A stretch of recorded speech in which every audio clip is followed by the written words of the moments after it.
ফলে এপারে মেম্বাররা ভেতর ভেতর খুঁজছে, হ্যাঁ সময় হলে আপনারা জানতে পারবেন। সেখানে একটা শ্রেণীর কর্মাধ্যক্ষ যারা মুখ্যমন্ত্রীর সভামঞ্চে জায়গা পেলেন, আর একটা শ্রেণীর কর্মাধ্যক্ষ যারা বিশেষত মহিলা, তারা সবকটা মঞ্চের নিচে বসে আছেন। তো উপরে যারা কর্মাধ্যক্ষরা ছিলেন তাদের উচিত ছিল যে এটা নিয়ে প্রতিবাদ করা, যে আমাদের সহকর্মীরা কেন বাকিরা নিচে থাকবে। আর সভাধিপতির উচিত ছিল যে সব কর্মাধ্যক্ষকে উপরে তুলতে না পারলে তারও নিচে এসে বসা উচিত তার সহকর্মীদের পাশে। এই দ্বিচারিতা ঠিক না।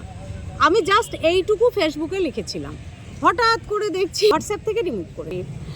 সভাধিপতি ইচ্ছে করলেই, উনার এটা ব্যক্তি মালিকানা বা ব্যক্তি জমিদারি না যে উনি যা খুশি তাই করবেন।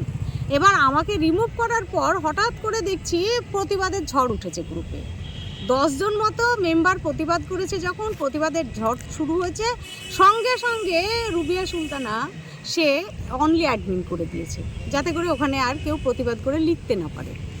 এবার যখন প্রতিবাদ করে লিখতে পারার অধিকার, মানে কি আমার কণ্ঠস্বর রোধ করতে গিয়ে গোটা জেলার কণ্ঠস্বর রোধ করে দিল, তো সে সেন্স ওদের বোধহয় নেই। তার মানে সমস্ত মেম্বারদের বাক স্বাধীনতা হরণ করার অধিকার জেলা পরিষদের সভাধিপতিকে কে দিয়েছে আমি জানি না।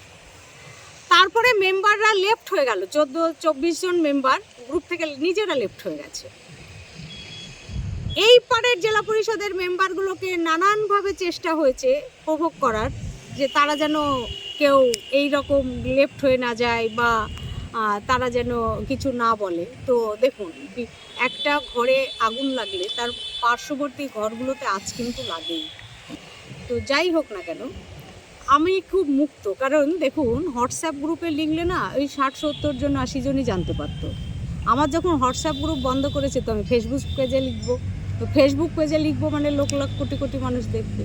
তো ওরা আমার সুযোগ করে দিয়েছে ফেসবুক পেজে লেখার। আমি কিন্তু ফেসবুক পেজে লিখতে চাইনি।